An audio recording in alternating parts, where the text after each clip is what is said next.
At Arihant Multidisciplinary Institute, these teachers too have similar views, but of course, a different perspective. महिलाएं किस मुद्दे पर vote करेंगी? अ, महिलाएं मैम अपने परिवार के सेफ्टी सिक्योरिटी के लिए जो यंगस्टर्स हैं उनके भविष्य के लिए क्या सोच रही है सरकार, that is going to decide that how safe is the next generation, that will decide the vote for us. Okay, so safety of next generation. Equality must prevail everywhere. आरक्षण सब खत्म हो जाए.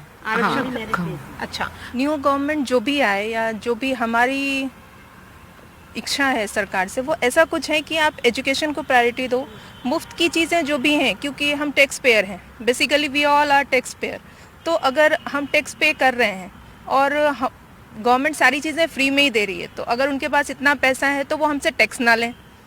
एजुकेशन बेस्ट करने की कोशिश करें. Safety purpose एक हमारा बेसिक वो रिक्वायरमेंट है ही, सेफ्टी हो, एजुकेशन हो, और कुछ भी ऐसी ही चीज़ें फ्री.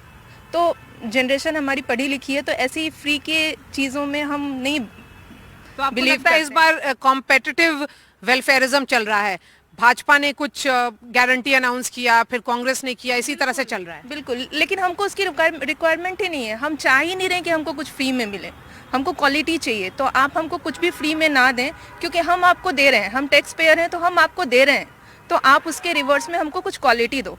लेकिन रेवड़ी कल्चर तो प्रधानमंत्री बोलते हैं, लेकिन उनकी पार्टी भी तो रेवड़ी की बात कर रही है इस चुनाव में. हाँ, तो हम तो उसको अपोज कर ही रहे हैं ना मैम. हम बोल ही रहे हैं कि इस तरह की रेवड़ियाँ ना बटे, मिले, लेकिन जो जेन्युइन है, जो डिजर्विंग है, उसको मिले. मैं ये कहना चाहूँगी, जैसे कि एकता तो बात करते हैं डिजिटल इंडिया की, तो जब आप डिजिटल इंडिया की बात कर रहे हो तो आपको चुनाव प्रचार करना है, तो आप दूसरी चीज़ों को क्यों बिगाड़ते हैं? जो मुद्दा है महिलाओं के लिए, मुद्दा क्या है? महिलाओं के लिए मैम इक्वल अपॉर्चुनिटीज़ मिलना चाहिए. बेसिक है एजुकेशन.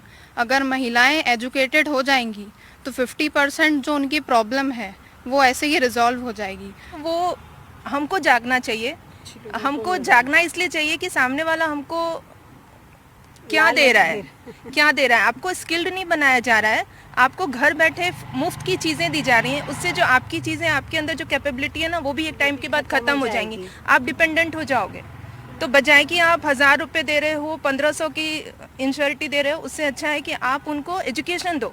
हर कैटेगरी के लिए आप ऐसा करो कि इतने टाइम तक आपको फ्री एजुकेशन है. आप अगर कैपेबल हो, इससे अच्छी जगह जा रहे हो, भी यदि कुछ देना है तो उनको स्किल सिखाई जाए. गवर्नमेंट चलाए ना, ट्रेनिंग सेंटर्स चलाए जहाँ पे उनको कुछ सिखाया जाए, ताकि वो लॉन्ग लाइफ. ये स्कीम कितने टाइम चलेगी मैम? 3 महीने 4 महीने, जब तक चुनाव है तब तक. धीरे से फिर उसको या तो बंद हो जाएगा या कम हो जाएगा, कुछ तो होगा. तो वो जो, और व्यक्ति क्या है, 1200 1250 रुपये अकाउंट में आ रहा है, तो एक काम उसने छोड़ दिया, तो वो डिपेंडेंट हो रहा है मैम. मतलब तो इस बार क्या महिलाएं मध्य प्रदेश की बदलाव चाह रही हैं, या उनको लगता है कि शिवराज सिंह चौहान की सरकार सही काम कर रही है? मैम, बदलाव इज़ नीडेड, बिकॉज़ ये सरकार सिर्फ बांट रही है, और अब तो ये लाडली बहना से लेडीज़ को बांटा जा रहा है, वो युवा रोज़गार से यूथ को पैसे दिए जा रहे हैं, but nobody is working on the long term improvement.